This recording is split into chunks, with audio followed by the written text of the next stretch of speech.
პატარა უხილავი ბაქტერიები არასდროს არავის არ უნახავს. საიდან ვიცით, რომ ისინი საერთოდ არსებობენ? ვიცით იმიტომ, რომ ბაქტერიების შესახებ ინფორმაცია გარკვეულ სახელმძღვანელოებში ჩაგვიწერეს და ჩაგვიხატეს ჩანახატების სახით.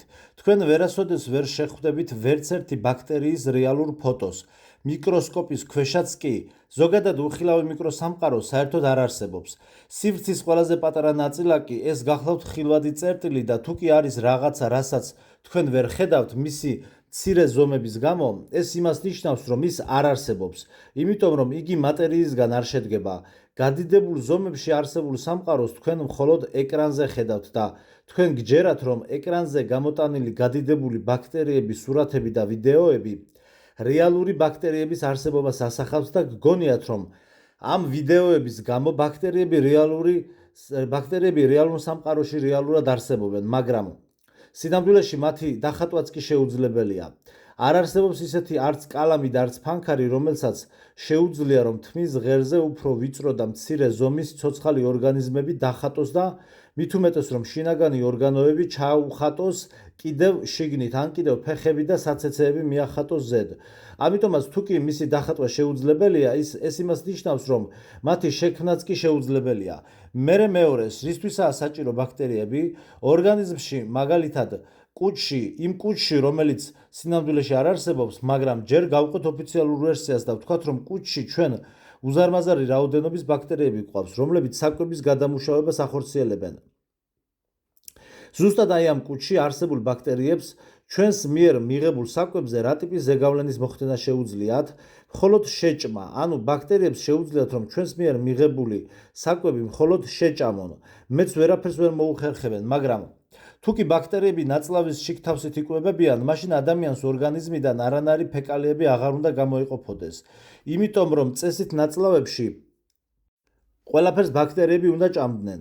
მით უმეტეს, რომ თუ კი ისინი იქ ყველაფერს შეჭამენ, მაშინ ჩვენ ორგანიზმის ზრდის პროცესი არ უნდა გაგვაჩნდეს, რადგანაც ჩვენს მიერ შეჭმულ საკვებს მთლიანად ბაქტერიები აითვისებდნენ და ჩვენ აღარაფერი დაგვრჩებოდა, რითაც ჩვენს სხეულს ავაშენებდით, ანუ ბაქტერიები რომ მართლა არსებობდნენ, ადამიანი ვერც კი გაიზრდებოდა. ასევე ბაქტერიები იმისთვისაა საჭირო, რომ ესა თუ ის დაავადება დადგინდეს, რომელიც ამ სამყაროში ნეირონულმა ქსელმა შექმნა როგორც იმიტაცია, როგორც ცოცხალის სამყაროს დამადასტურებელი ნიშანი და არგუმენტი. რატომ დაავადდა ბავშვი? ექიმი გიპასუხებთ.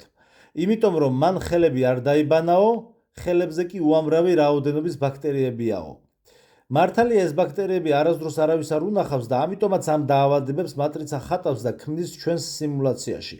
დღესდღეობით არსებობს პროდუქტები, რომლებშიც გარკვეული ტიპის ჯანმრთელი ბაქტერიები არიან და ეს ცოცხალი ორგანიზმები პროდუქტების შიგნით ცხოვრობენ, რომლებიც ადამიანის ორგანიზმს აჯანსაღებენ. და აქედან გამომდინარე არსებობს ეს მითი, რომ ეს ჯანმრთელი ბაქტერიები ყველაფერს ცუცხრავენ და ანადგურებენ ჩვენს ორგანიზმში. თავად ბაქტერია ძალიან პატარაა და შესაბამისად თავად იგიც მასზე პატარა პროდუქტებით დაიწყებს კვებას, რომლებიც ჩვენთვის ასევე ხილვადი არაა. რამდენადაც ბაქტერიებს კუჭიც ჩვენთვის უხილავი აქვთ. მიკროსკოპში კი თქვენ ვერასოდეს ვერ იხილავთ ერთ ბაქტერიასაც კი და ამის შემდეგ კი ყოველი ადამიანი ფიქრობს, რომ ასეთ მომენტებში მისი მიკროსკოპი ძალიან სუსტია. მაგრამ სინამდვილეში არანაირი ძლიერი მიკროსკოპი არ შეიძლება რომ არსებობდეს.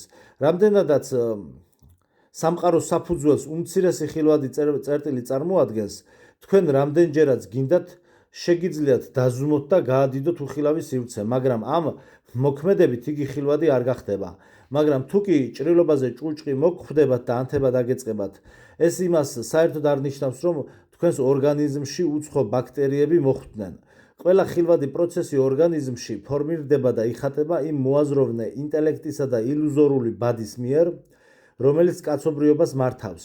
იმის გამო, რომ კოღოს ნაკბენის გამო შუბლზე ერთი წერტილი ძლიერად მოიქავე და ამიტომ უწუკი გამოგივიდა, ეს ნიშნავს იმას, რომ თავში უდიდესი რაოდენობის მატერია დაგემატა, რომელიც არსაიდან გაჩნდა, ხოლო არაფრიდან ჩვენ მატერია გვიჩნდება მხოლოდ იმ შემთხვევაში, თუ კი მას ნეირონული ქსელი ჩვენს რეალობაში დახატავს.